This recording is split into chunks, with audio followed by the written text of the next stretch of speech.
Caríssimos companheiros, senhoras e senhores, boa noite para todos. Com muita alegria, estamos de volta para realizar mais um programa Espiritismo, Evangelho e Educação dentro dos nossos propósitos de vida. Hoje, o nosso programa Amor e Sabedoria de Emmanuel.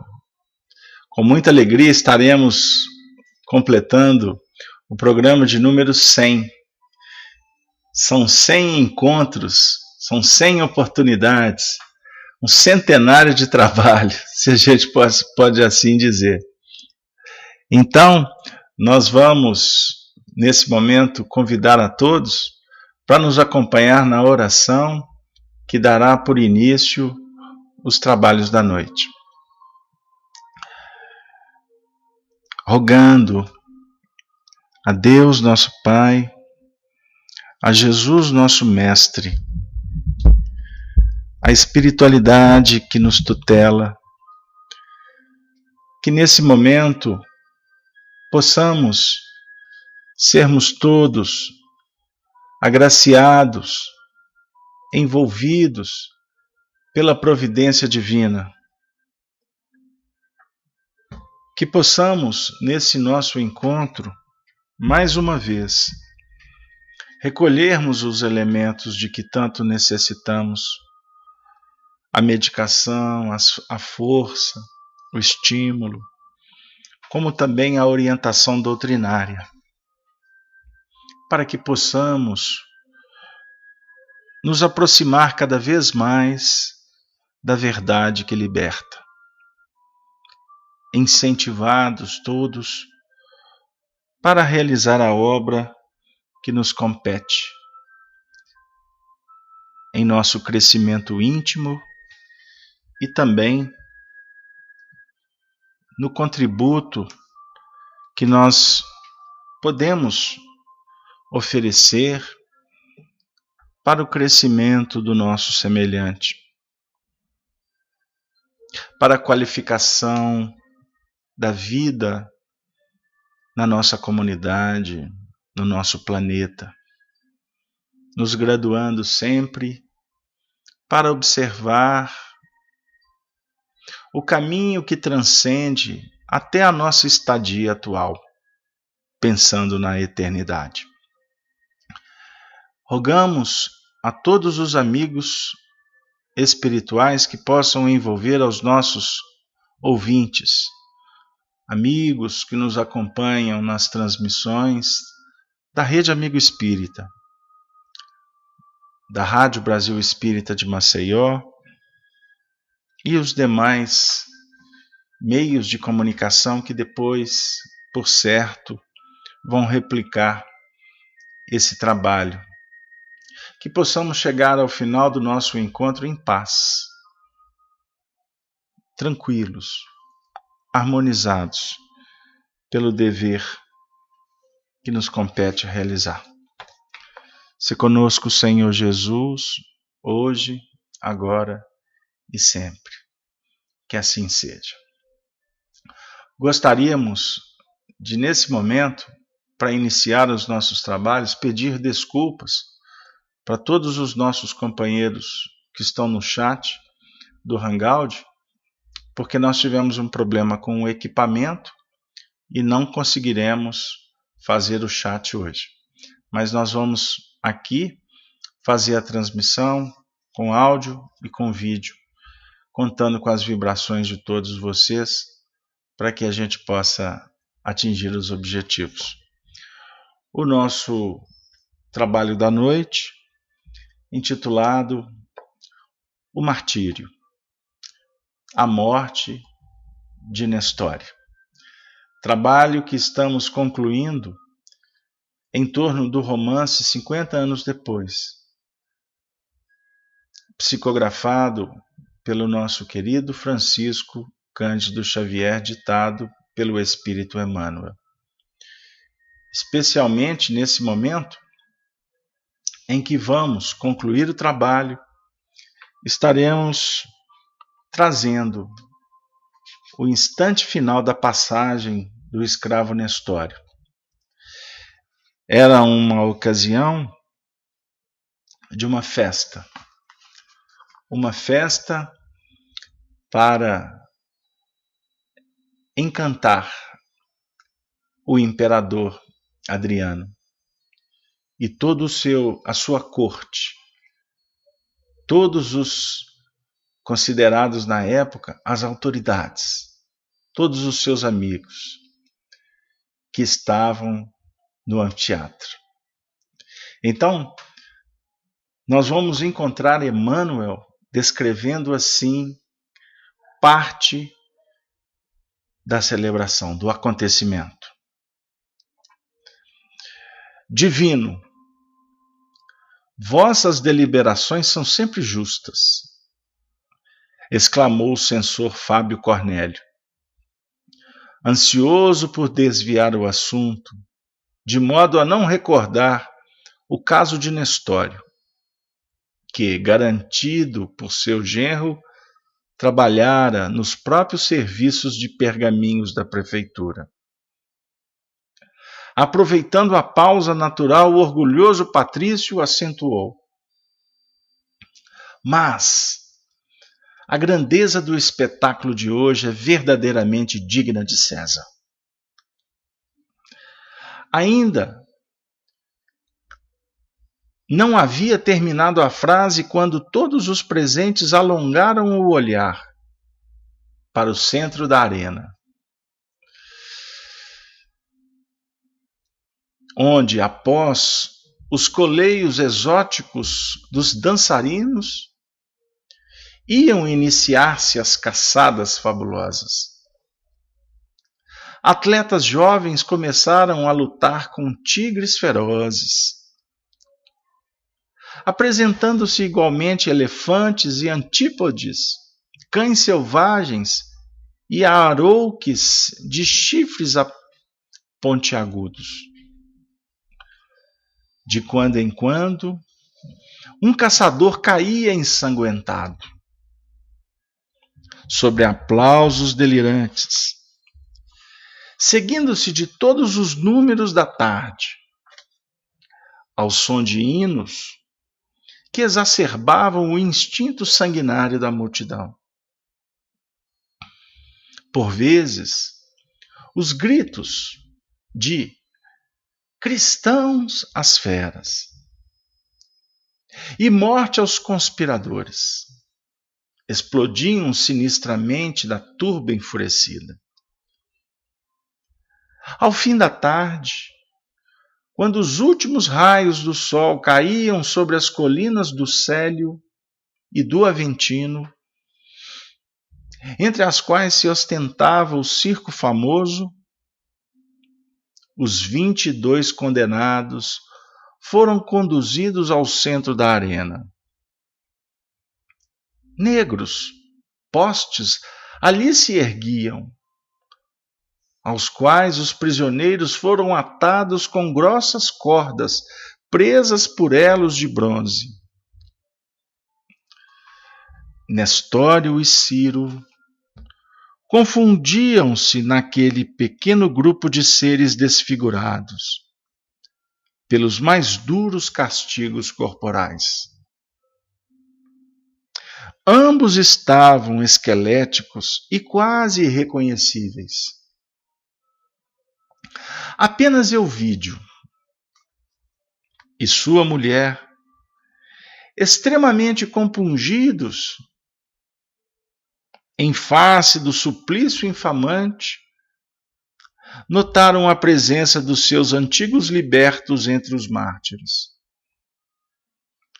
fazendo o possível por esconder o mal-estar que a cena cruel lhes causava. Os condenados, com exceção de 7 mulheres que se trajavam de endúzio, estavam quase nus, munidos somente de uma tanga que lhes cobriu a cintura até os rins. Cada qual foi colocado a um poste diferente, enquanto 30 atletas negros da Numídia e da Mauritânia compareciam na arena, ao som das harpas que se casavam estranhamente com os gritos da plebe. Havia muito que Roma não presenciava aquelas cenas. Dado o caráter morigerado e tolerante de Adriano, que sempre fizera o possível por evitar os atritos religiosos. Vendo-se então um espetáculo espantoso. Enquanto os gigantes africanos preparavam os arcos, ajustando-lhes flechas envenenadas, os mártires do cristianismo começaram a entoar um cântico doçuroso. Ninguém poderia definir aquelas notas saturadas de angústia e de esperança.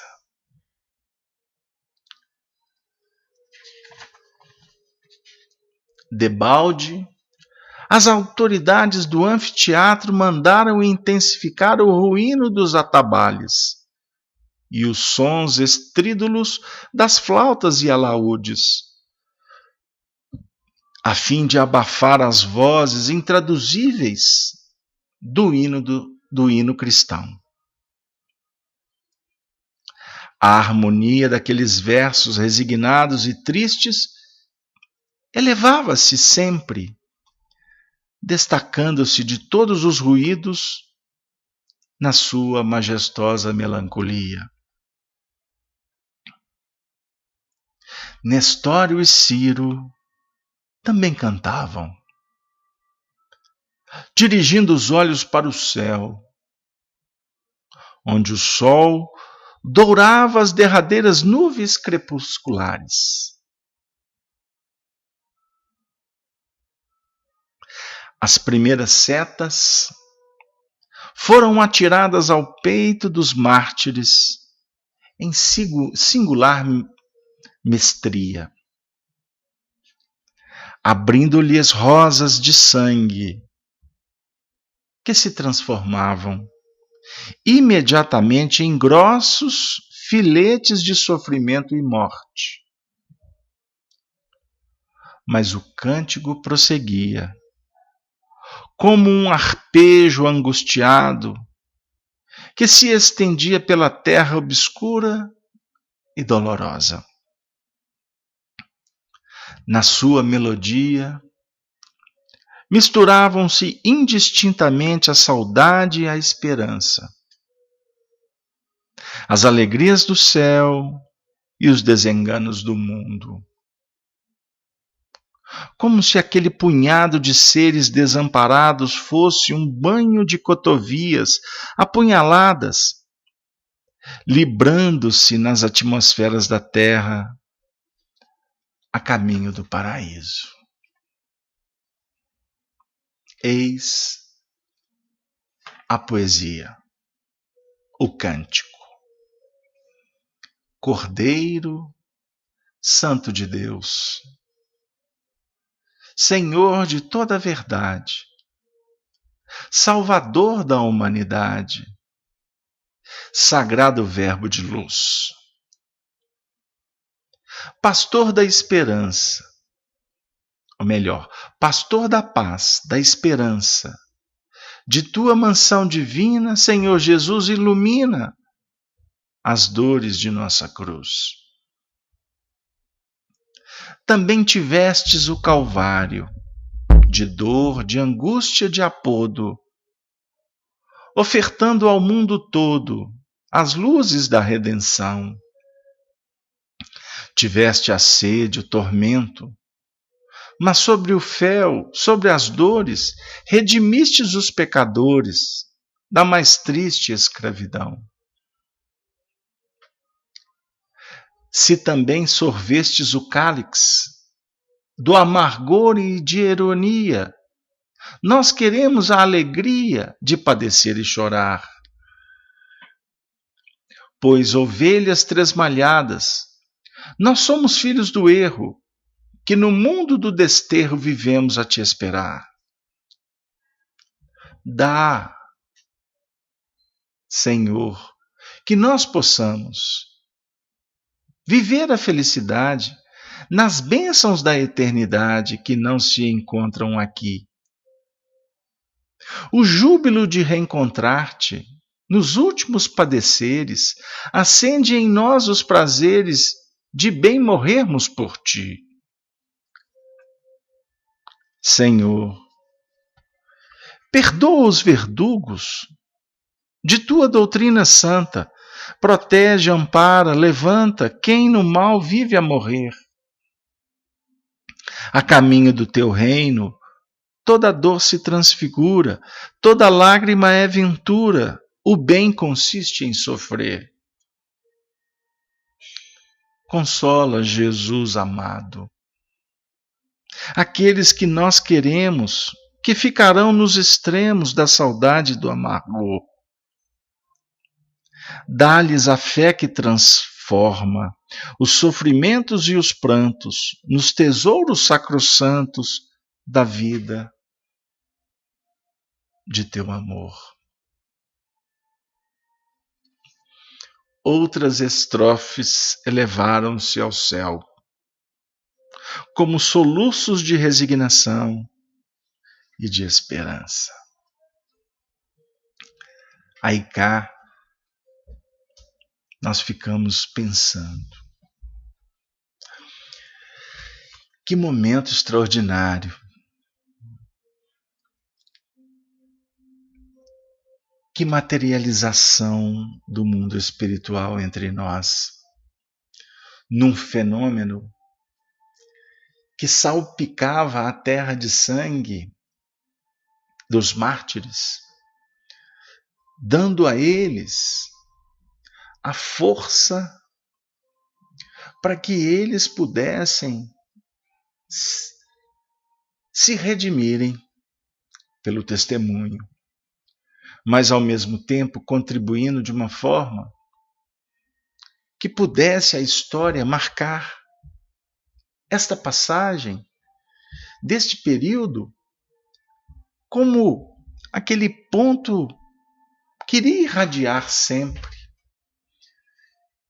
queria de alguma forma sensibilizar aqueles que se voltassem para dentro de si mesmos, em busca da conscientização quanto à necessidade de mudanças, de elevação, de transformação do homem velho que cede espaço para o nascimento do homem novo. Nos estudos que temos realizados aqui, hoje completando o programa de número 100, que para nós é um motivo de muita alegria. E, diga-se de passagem, em meio à alegria nós tivemos até problemas para tentar impedir que nós viéssemos a realizar a obra, o trabalho. Capengando com dificuldades, estamos aqui. Até para dar esse testemunho para nós mesmos, que não podemos procurar facilidades no caminho. Nós temos é que fazer a nossa parte, seja como filho, como marido, como esposa, como mãe, como amigo, como cidadão do universo. Devemos fazer a nossa cota parte, oferecer o melhor, nos preparar, nos harmonizar, orar para buscar inspiração, trabalhar de uma forma elegante, dentro das nossas limitações, justas, dentro do que é possível,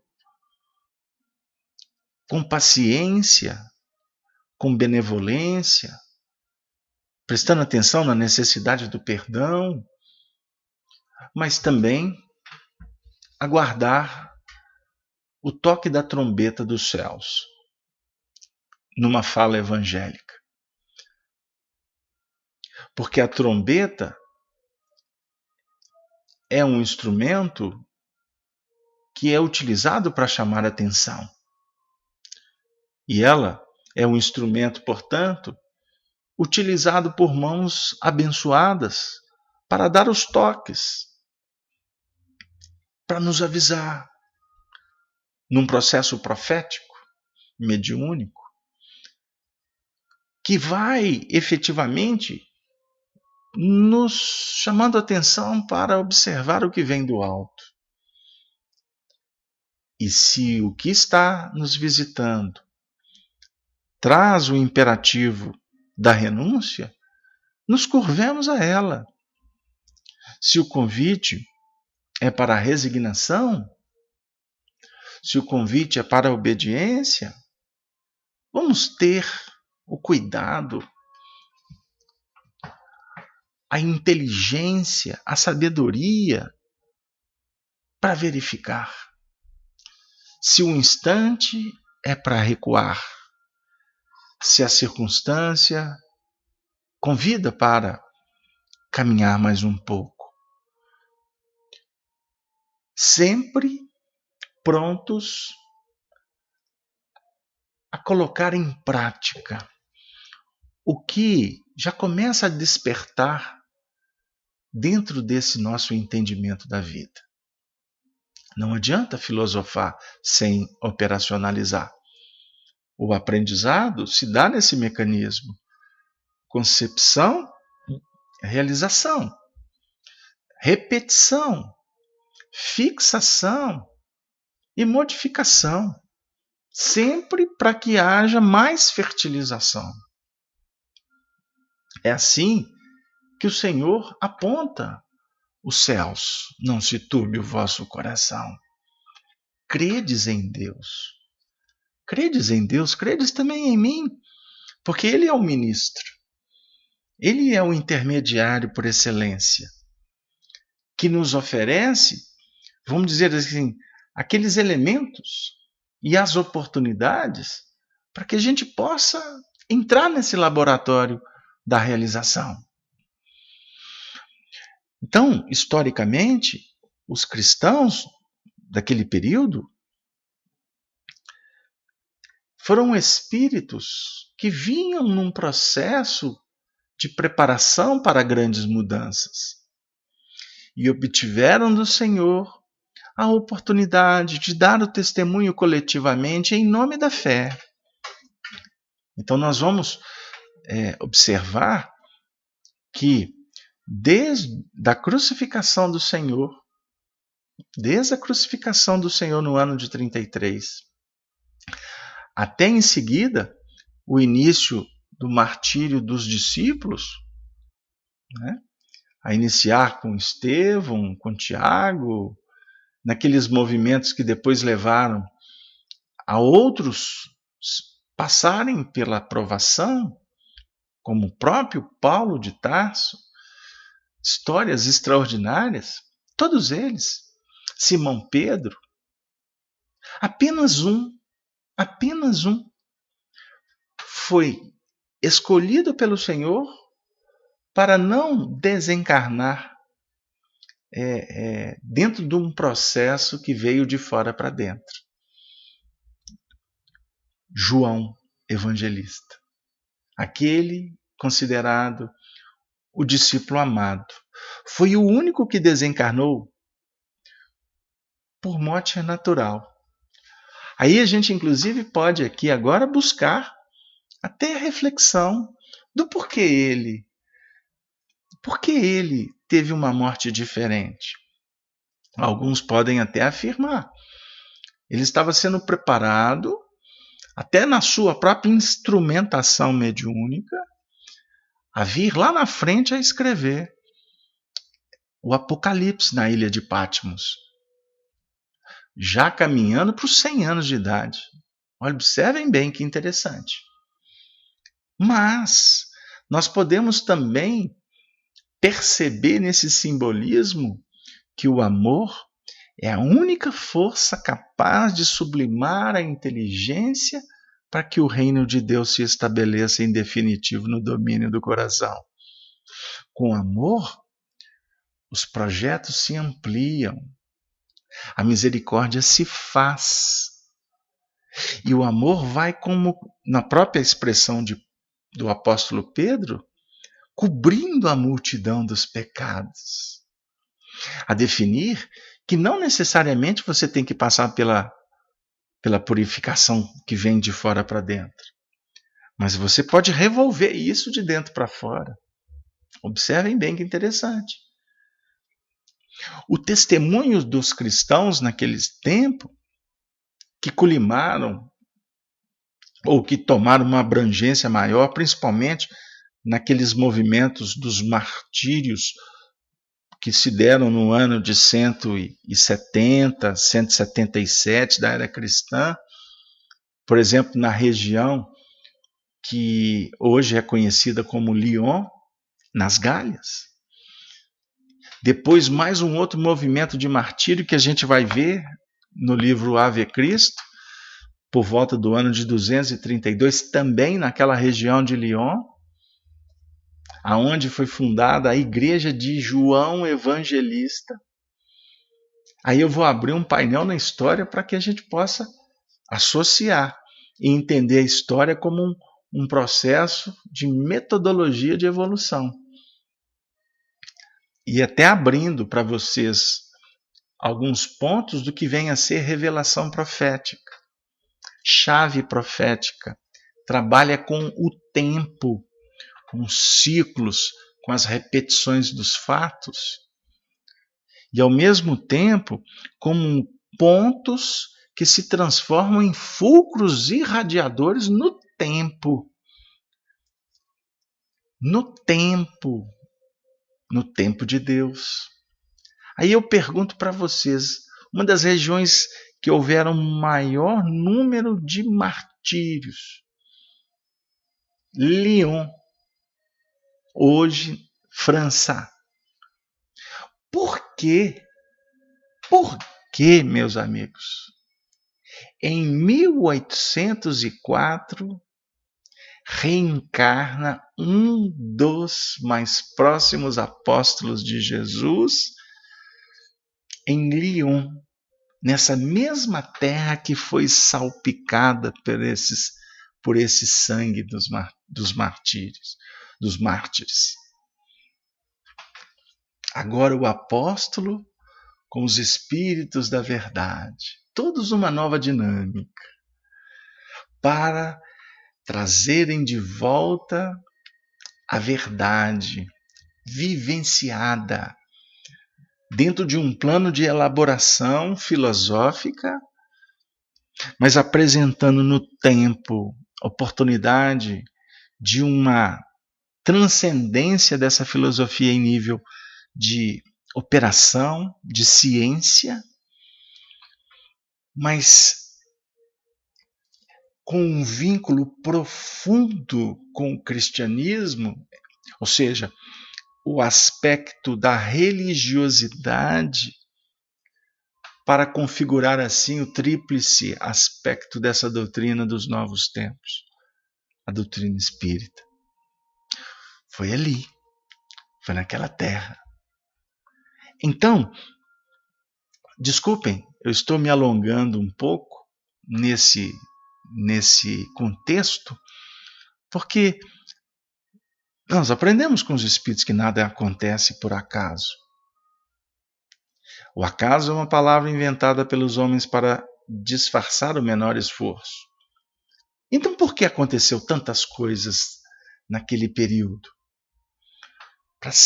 Para configurar um momento que iria ser referencial na história.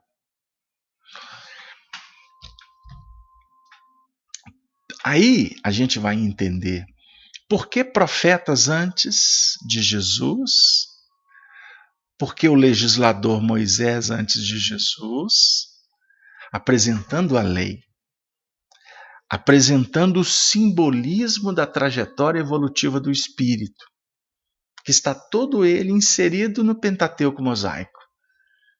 Um código de moral, sintetizado em essência nos 10 mandamentos. Porque a verdade se apresenta em síntese. Nós, que no processo do aprendizado, vamos trabalhar a análise dessa síntese, para que quando analisamos, nós nos projetamos de novo para outra síntese. Olha que beleza que é o processo. Então nós poderíamos dizer que a análise é o plano material, a síntese, a essência, é o plano espiritual.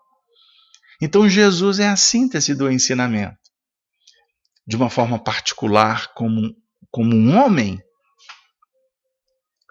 na trajetória, na sua condição de governador espiritual, não tenhamos dúvida.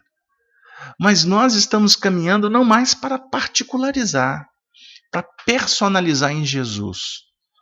Nós estamos nos projetando para entender o simbolismo que ele representa. Amor. E por isso ele elegeu um colégio de apóstolos. Ele foi, com o passar do tempo, preparando esses apóstolos. Como? Estando próximo, envolvendo com amor, ajudando os apóstolos quando os apóstolos, os discípulos, estivessem caindo, em dúvida, negando, abandonando, para que num terceiro momento, porque no primeiro momento ele informa, no segundo momento, que é o centro, o fulcro maior da revelação, que é misericórdia, que é amor, nos dar motivo, sentido, para que a gente parta para um terceiro movimento de uma outra fase evolucional, um outro tipo de profetismo. Nós estamos caminhando para entender isso, mas tem que ser devagarzinho. Então nós poderíamos dizer aqui que a doutrina espírita, os médiuns, o espírito da verdade, são os profetas, isso é simbólico, são os profetas já numa outra dinâmica. Os profetas anteveram o que iria acontecer com a humanidade, portanto com eles mesmos. Então, o momento em que nós vivemos quanto humanidade espiritual é um momento de implementação, de sustentação, para que nós possamos realmente caminharmos para uma terra prometida, fundamentando uma igreja universal, que a igreja é o templo íntimo. Essa é a igreja. Não é igreja de pedra, não é templo, não é casa espírita, não é imagem, não mais mitos, ídolos. Não. É caminharmos para a cristificação. Mas cristificação, como nos faz lembrar Dr. Bezerra de Menezes, se dá pela crucificação do aprendiz. Nós queremos cristificar, queremos o Cristo, mas ainda no movimento em que julgamos que o Cristo vem a nós, ao nosso reino. Enquanto que a proposta é nós estabelecermos o reino do Senhor. Então vem a nós o vosso reino, não o meu reino de matéria, de ilusão, de poder, de vaidade. Desculpem, vamos abrindo terrenos. Até uma companheira, eu vou contar isso aqui no estudo. Teve uma companheira que enviou um parecer dela sobre um estudo que nós fizemos anterior, bem lá atrás, em que ela estava na expectativa da gente ficar caminhando dentro do livro. E nós interrompemos e fomos fazer um debate em torno do assunto. E isso desagradou um pouco a companheira. E ela colocou que julgava que o nosso estudo ia ser mais focado no livro, mais dirigido. Então, hoje, no início da manhã, eu estava refletindo sobre isso. E me comprometi a vir aqui. Quem sabe ela vai ouvir essa nossa fala, pedindo desculpas, porque longe de ser irreverente ou de não estar cumprindo um programa. Mas o nosso trabalho, ele se caracteriza por tentar promover reflexões de mais profundidade. Porque nós já temos material suficiente para nos informarmos. Temos sim. Nós temos o Evangelho sendo trabalhado, como certa feita afirmou Honório Abreu, num estudo que acompanhávamos no Grupo Emmanuel, em torno do livro Apocalipse. Ele soltou uma frase muito interessante, que o Evangelho é trabalhado por milhares e milhares de formas. É palestra, é seminários, são livros e livros, peças teatrais, filme. E nós nos encantamos com todos os movimentos que se trabalha o Evangelho. Todos são autorizados pelo alto.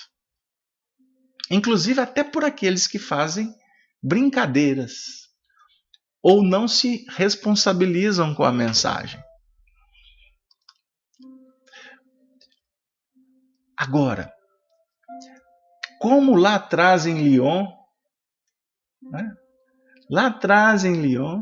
e nós podemos ver, por exemplo, no livro Renúncia, aquele diálogo entre Alcione e o padre Damiano, quando há toda uma reflexão em torno da importância de se estudar a essência.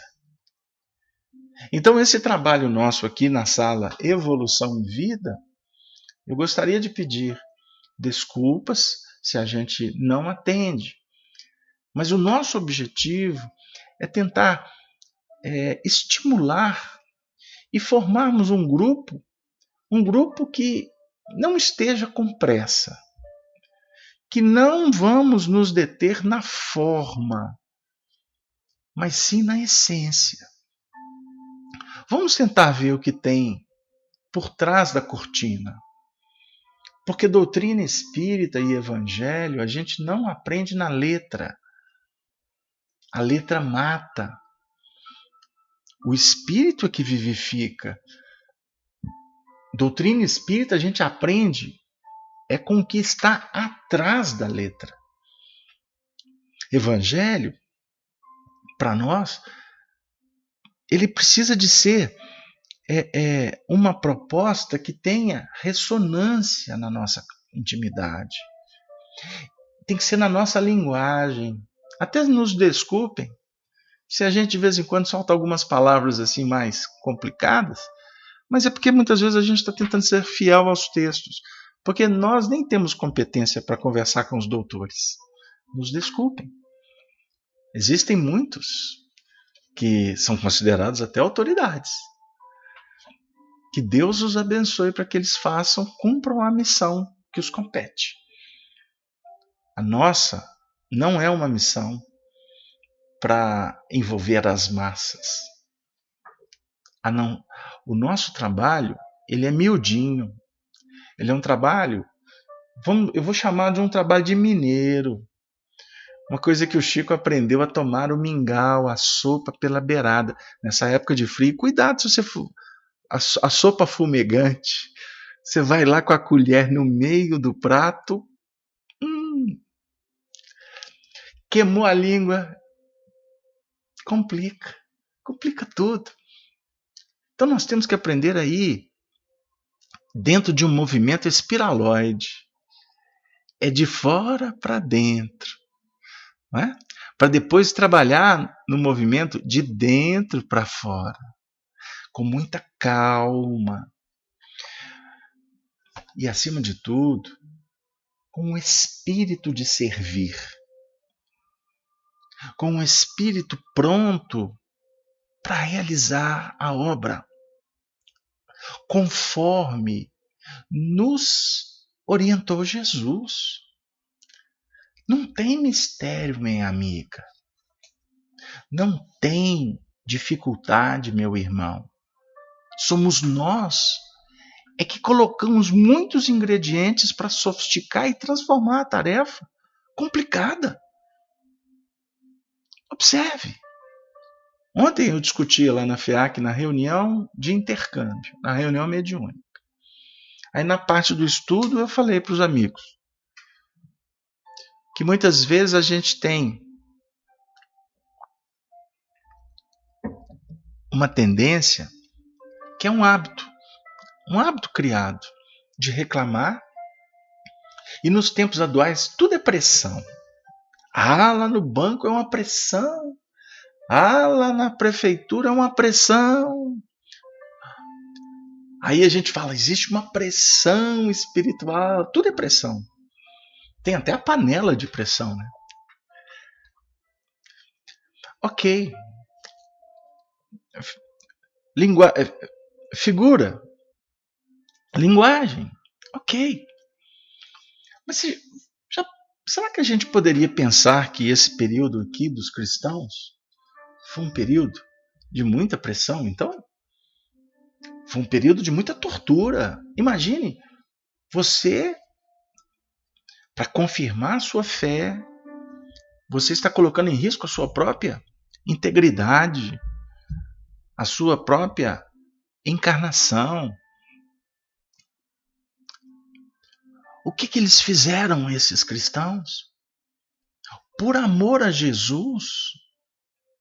E porque a situação deles era tão complicada que, se a gente for pensar bem, só restava para eles apostar no reino dos céus. Escravos. A grande maioria da população sofria. Miséria. As ruas de Roma regurgitando de gente de todo lugar do mundo. Imagine a falta de condição básica de vida naqueles tempos. Quem tinha vida boa eram poucos, eram os nobres. Então os nobres não representavam 10%. A história do mundo não mudou muito. Porque se a gente for avaliar, são pouquíssimos que são ricos. Que são milionários, muito menos. Porque a grande maioria luta em outras bases. Né? Se a gente for observar o nosso país com 30 milhões de pessoas vivendo praticamente no submundo, com carências mais elementares, 30 milhões. 30 milhões é um número muito expressivo. Imaginem na África. Vamos caminhar por aí afora. Aí nós podemos contabilizar um número muito expressivo de sofredores. Então você que está na internet, com todas as dificuldades, até para comprar comida, comprar remédio, ok. Você pode estar vivendo isso. Outros podem estar passando por dificuldades de carências emocionais, afetivas. Daria tudo para estar convivendo com almas afins. E não podem. Enfim, carências existem das mais diversas. Os cristãos aqui estavam apostando todas as fichas no reino dos céus. Então, poderíamos fazer um paralelo nisso aí? Aí você pode me perguntar, então, você está querendo dizer para mim apostar as fichas no reino dos céus? Você que está dizendo. Mas quem sabe não poderíamos apostar mais no reino dos céus do que nós apostamos hoje. E talvez seja uma dica para que as nossas dores sejam mais pulverizadas, diluídas. Quem sabe? Quem sabe a sua dor não está na razão direta de você querer resposta. Aplauso. Você querer que o outro modifique. Será que o nosso sofrimento, será que a nossa rebeldia, ela não tem a razão porque o nosso foco é que o governo dê resposta? É que o companheiro que trabalha com você te trate diferente? E etc, etc, etc. O que o Senhor propõe para nós? Abandonar o barco? Não. Longe disso. Enfrentar os desafios. Agora, é interessante porque a gente observa que o cântico dos cristãos, de alguma sorte, era tipo um mantra, né? Era uma forma, um recurso muito interessante que eles buscaram para fortalecer a fé, para estarem mais juntos, porque naquele momento eles precisavam de estar juntos. É como se estivessem um grupo de pessoas num lugar extremamente frio. Se elas não se ajustarem, se elas não se aproximarem umas das outras, até para trocar calor, pode não terem nem condições de sobrevida. Então, nos momentos de dificuldade, é que a gente muitas vezes é convidado para valorizar mais o lado humano, observar no outro possibilidade de ajuda. Observe como que a espiritualidade trabalha esses momentos. E eles buscaram na música, na poesia. E olha que beleza as estrofes. A gente muitas vezes fica inebriado com a rima, né? E esquece a métrica, esquece o conteúdo. Aqui o tempo todo está falando: Senhor, nos dê oportunidade, Senhor, nos dê júbilo, Senhor, nos mostre o caminho, Senhor, nos mostre os tesouros sacrossantos da vida do teu amor, Senhor. De mãos dadas, eles estavam caminhando na direção do cadafalso da dor. Que firmeza! Que firmeza! Será que nós, nesse momento, não estamos aqui para juntos valorizarmos e tentar refletir em como nós poderemos buscar força para passar pela nossa aprovação com dignidade, com nobreza, com educação? Lembra do Chico no avião? Ele gritava e o Emmanuel: nós vamos desencarnar, então vamos desencarnar com educação? Essa cena é extremamente alegre, né? Ela é muito contagiante.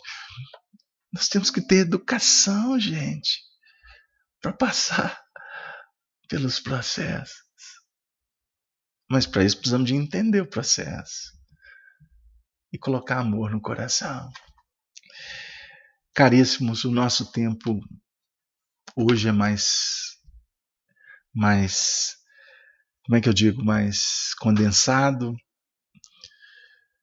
Depois dessas estrofes, outras elevaram-se ao céu, como soluços de resignação e de esperança. Com o peito crivado de setas que lhe exauriam o coração, e contemplando o cadáver do filho que expirara antes dele, dada a sua fraqueza orgânica,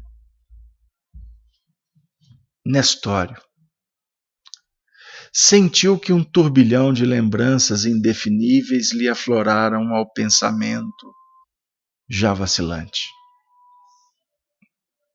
Confuso nas vascas da agonia. Com os olhos sem brilho, pelas ânsias da morte arrebatando-lhe as forças, percebeu a multidão que os apupava. Escutando-lhe ainda os alaridos animalescos,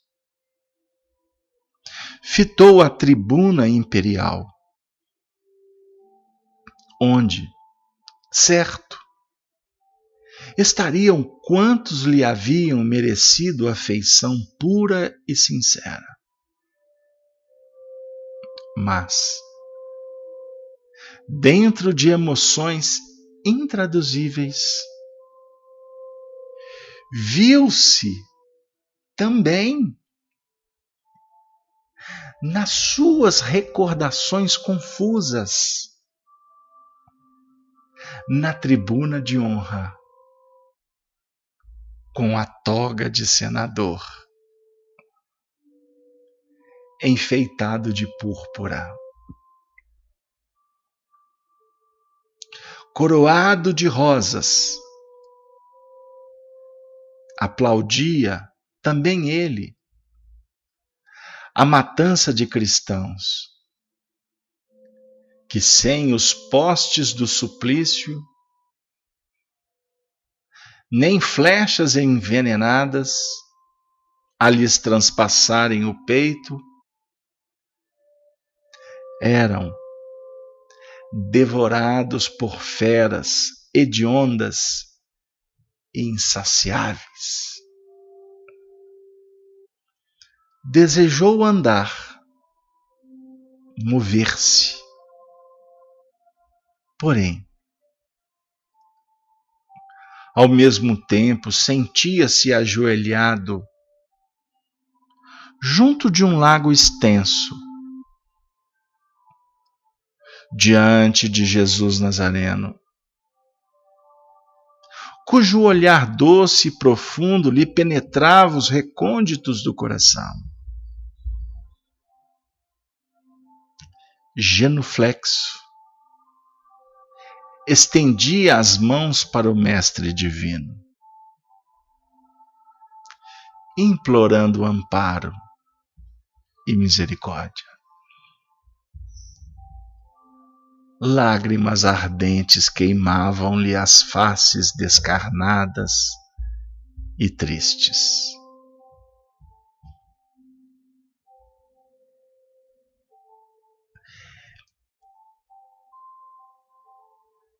O martírio de Lívia.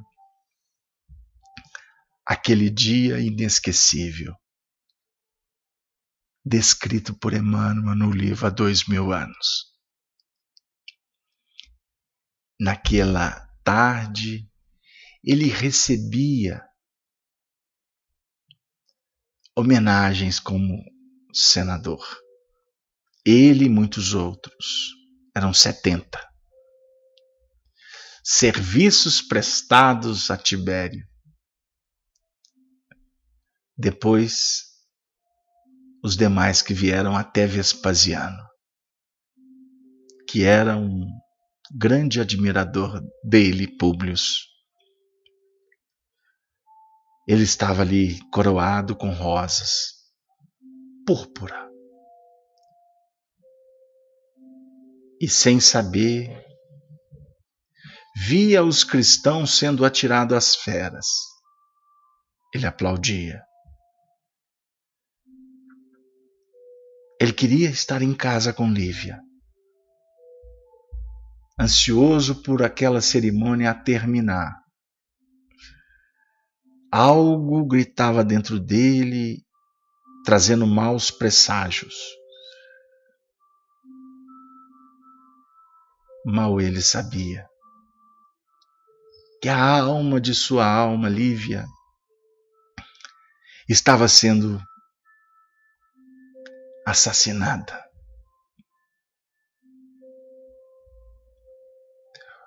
pelo império que ele defendia, pela ilusão dos homens que se encontravam no circo, aplaudindo como representante de César.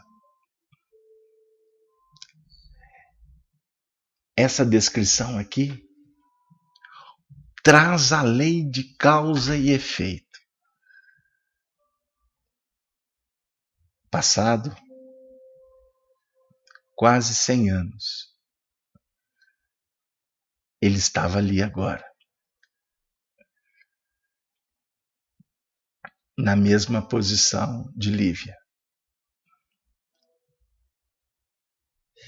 E o passado volta com tanta intensidade que mistura o momento de tanta tensão, de adrenalina. Era o testemunho máximo dele naquela existência. Nesses instantes de crise, a mente abre-se e até o instinto de conservação espiritual e não conservação física, o espírito busca recursos. E os painéis se abrindo, muitas vezes pela própria confusão mental dos momentos aflitivos, o espírito vai tentar buscar solução. E por abrir os portais de uma forma natural, o recurso que aquela mente em vias de iluminação encontrou o painel dele mesmo, na personalidade anterior, à beira do lago de Genezaré, dialogando com Jesus. Ele buscava. E aí a sua posição agora já não era mais do senador arrogante, orgulhoso. Era do cristão que estendia a mão implorando, pedindo ajuda ao mestre dos mestres. Senhor, Senhor, Senhor. Que descrição extraordinária.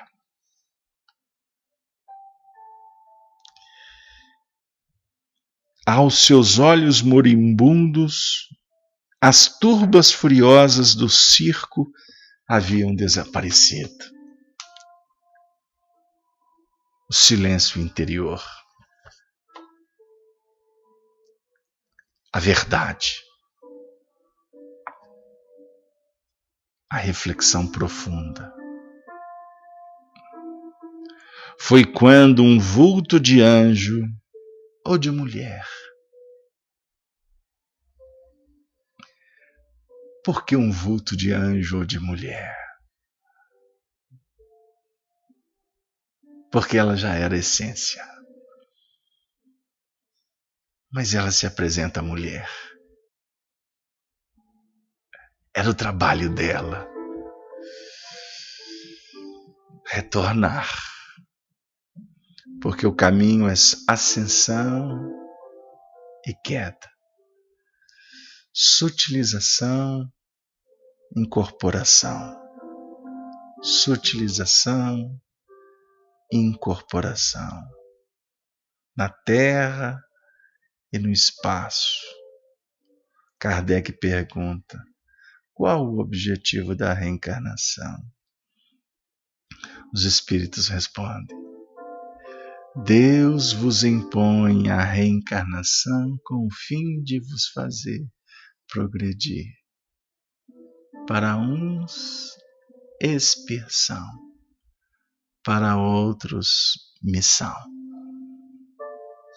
Particularizando. Mas dentro de nós mesmos, são princípios que operam em dualidade. Morte e vida. Morte e vida. Morte e vida. A ressurreição é a sublimação disso. É a projeção do ser para novas etapas. E tem gente falando que não precisa de reencarnar mais na Terra. E tem pessoas querendo dizer que as coisas estão acabando. Que existe período determinado, inexoravelmente. Amigos, nós estamos precisando ter mais cuidado. Nós precisamos ter mais paciência para estudar a evolução. Porque esses fatos vão se repetindo para fixar. Você não evolui de fora para dentro. Não pense você que você vai estudar um livro, 2 livros, e isso vai ser suficiente. Amigo, o processo é longo. Ele precisa de repetição para que haja essa fixação extraordinária. Ele estava diante de um anjo, um vulto, mulher, caminhou para ele, estendendo-lhe as mãos carinhosas e translúcidas. Na visão dele, ele vai ao passado e pede ajuda a Jesus. Passado, projeção do futuro. Jesus envia os anjos, mulheres, anjo, mulher, sublimação, sentimento, é a operação do Espírito da verdade. Nós, espíritos, ficamos discutindo até hoje se o Espírito da verdade é Jesus. É Jesus.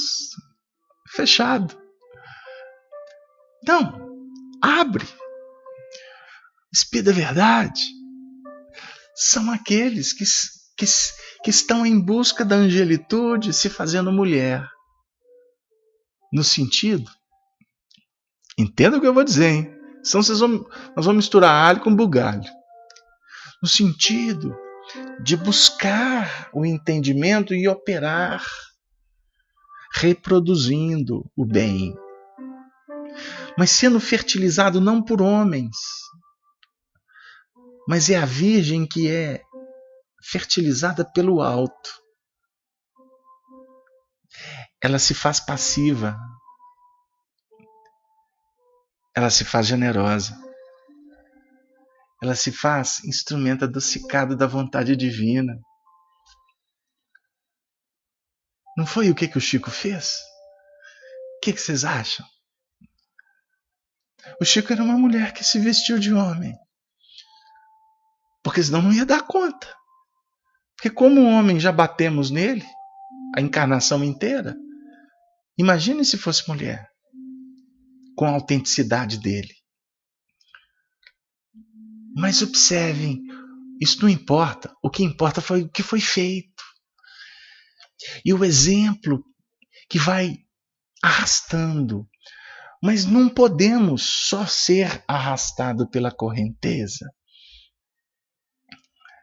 Nós temos que deixar que as coisas fluam, mas fazendo para permanecer em sintonia com essa correnteza que eu vou chamar que é a engrenagem do progresso. A gente estuda no Livro dos Espíritos que nada pode impedir o progresso. Sair do juízo, buscar ilusão, se desarmonizar, é agir contra o progresso. É tirar o lubrificante da engrenagem. Ela vai travar, ela vai se desgastar. Mas vamos falar da Lívia? Eu sei que vocês querem que eu fale da Liv. Estendendo-lhe as mãos carinhosas e translúcidas. Translúcida pela verdade, viu, gente? Vamos tirar a essência. O mensageiro do céu ajoelhara-se junto do corpo ensanguentado e afagou-lhe os cabelos. Tinha que afagar os cabelos. Tinha que afagar os cabelos. Porque os cabelos representam, o fio do cabelo representa, como o arbusto das árvores, a antena, a conexão com o alto. Isso é belíssimo. Mas se você quer que ela afague só o cabelo, que seja só o cabelo. Tudo que nós não queremos é contrariar. Mas nós temos que sublimar.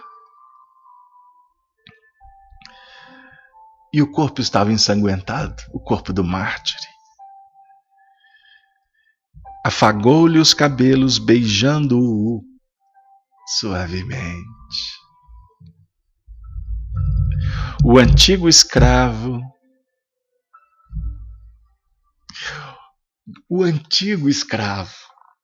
olha aqui tem mais um ponto.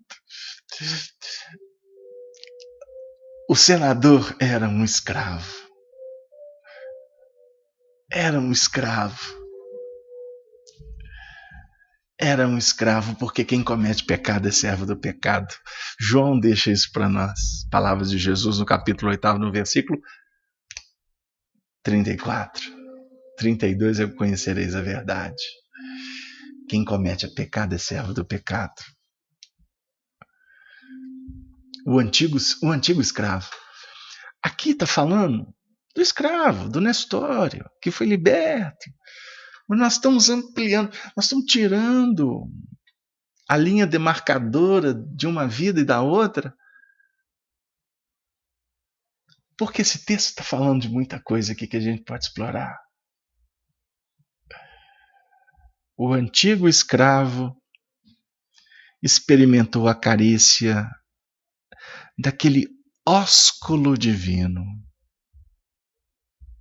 E o seu espírito cansado e enfraquecido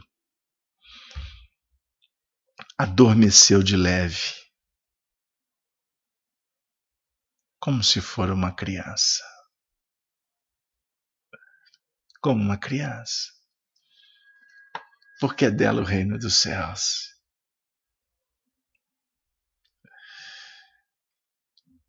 Em toda a arena é o mundo.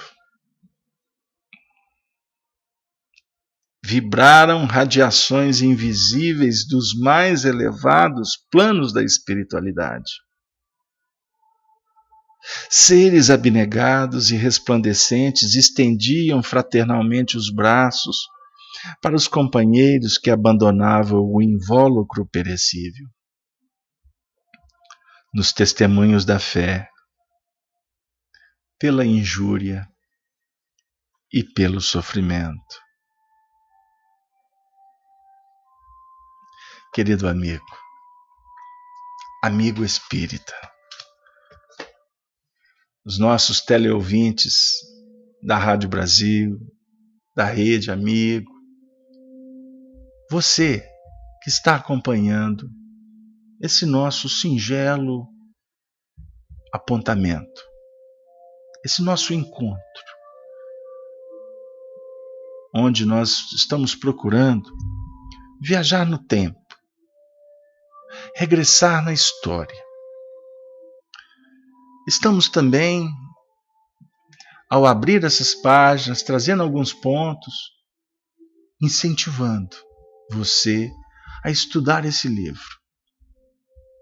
Eu costumo dizer que se um programa como o nosso, conseguir atingir o objetivo de fazer com que um coração releia um romance de Emmanuel, atingimos o objetivo. Não precisamos de mais ter pretensão alguma. Foi o que eu tentei fazer quando construí, por inspiração de Emmanuel, o livro Chico, Diálogos e Recordações. Coloquei várias passagens de romances de Emmanuel e escutei por esse Brasil afora depoimentos como: Carlos Alberto, esse livro me incentivou a reler os romances de Emmanuel. Eu falei assim, então esquece tudo que está dentro desse livro e fica só com Emmanuel. Ok. Porque é uma história maravilhosa. A história, a trajetória de uma família espiritual.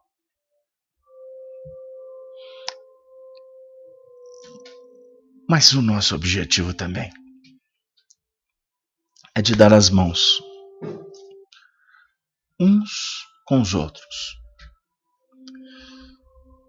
envolvidos por um amplexo, um abraço do Senhor, reunindo-nos como ovelhas desgarradas, sofredoras, reunindo-nos num ambiente de fraternidade, para que possamos nos sentir candidatos a vivermos em meio ao Espírito da Verdade. Que agora nós não vamos falar que são individualidades. É um todo harmonioso. É uma reunião de almas que, independente da posição espiritual, estamos todos buscando uma sintonia. Todos queremos ouvir uma só voz, a da verdade. Que Jesus se transforma no autorizado intermediador. A voz de Deus. Nem ele quer louro para ele. Bom, ele diz para o jovem, é o Pai que está nos céus, e santificado seja o vosso nome. Não o meu nome. Não o nome de personalidades.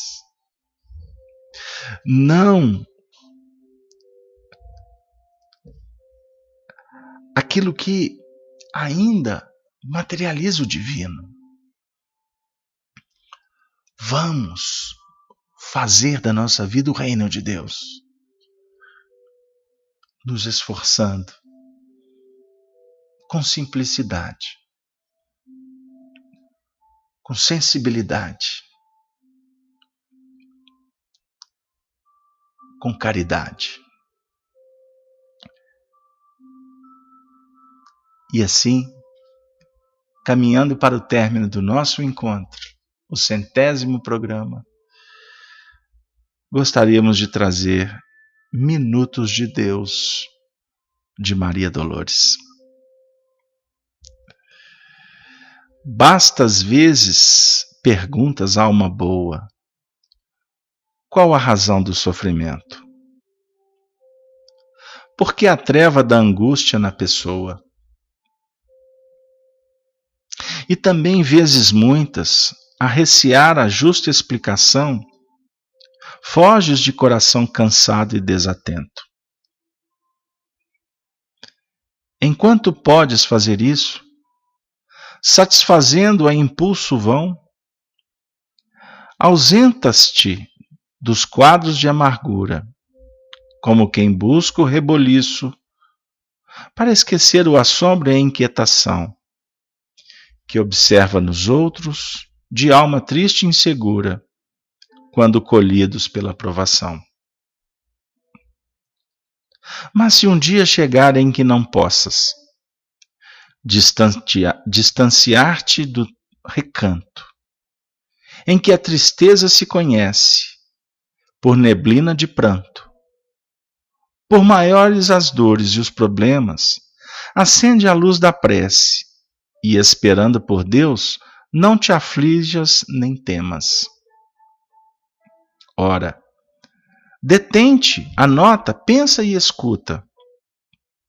Sobre as tribulações em que a sombra domina, quando estamos a sós, dentro da própria luta, rodeados ao longe de constrangidos sirineus, é que achamos na vida os minutos de Deus, nos quais se pode registrar a palavra divina. Nas estações difíceis do caminho, que todos conhecemos, por solidão, angústia e desengano, a distância de todo burburinho em que o prazer humano lembra incêndio de sons que explode e estala, nessas pausas de dor do pensamento, em que o tempo parece amargo e lento, é que o Verbo de Deus nos envolve e nos fala, mesmo sem qualquer força a que te arrimes, presta a própria atenção à voz que procura o teu coração nestas horas sublimes. Entretanto, não creias, perante a aceitação a que te levas, que Deus te reterá na mágoa que te invade, nas teias abismais da crueldade ou no bojo das trevas. Logo após o celeste entendimento, em que a bênção do céu se te anuncia, ressurgirás em novo nascimento, adentro de ti mesmo, como quem se vê ao sol de um novo dia. Lembra o próprio Jesus, se consegue cismar em torno disso, do berço em louvações, a última Páscoa em festa, brilho e luz. A vida do Senhor foi um hino de júbilo e de amor, em música de paz e serviço. Mas chegando ao jardim das oliveiras, ei-la escutando o Pai nas horas inteiras, e através do diálogo divino, colocado em si mesmo, solitário, encontra o sacrifício por destino.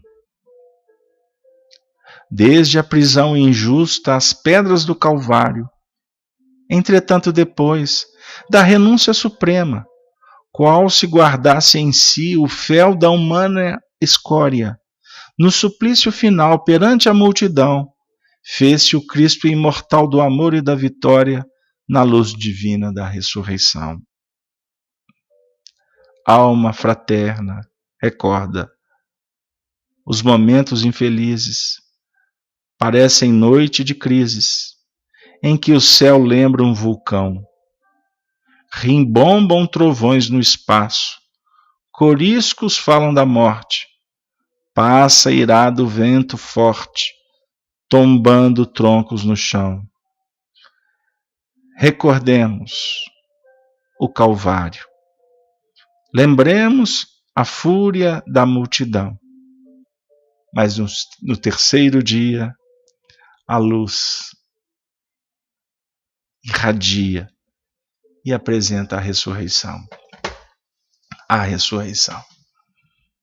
Eis o que buscamos nesta canção. Mas para tal, é necessário perpassarmos o perdão. Esquecermos, inclusive, a maldição. Porque com Jesus, só com Jesus, estabelecerá a tão sonhada redenção. Queridos amigos, nos despedimos agradecidos por tudo que o Senhor nos ofereceu nessa noite. Que possamos encontrar no mundo espiritual, nesta noite, quem sabe, a continuação dos estudos que aqui foram promovidos pelos nossos benfeitores espirituais. Estejamos certos de que a vitória do Evangelho É questão de tempo, de sensibilidade, de itinerância, de fidelidade. E assim nos despedimos com a saudação dos cristãos dos primeiros tempos. Ave, ave, ave Cristo, Senhor. Um beijo no coração de todos, dos servidores aqui das Minas das Gerais. Valeu. Boa noite para todos.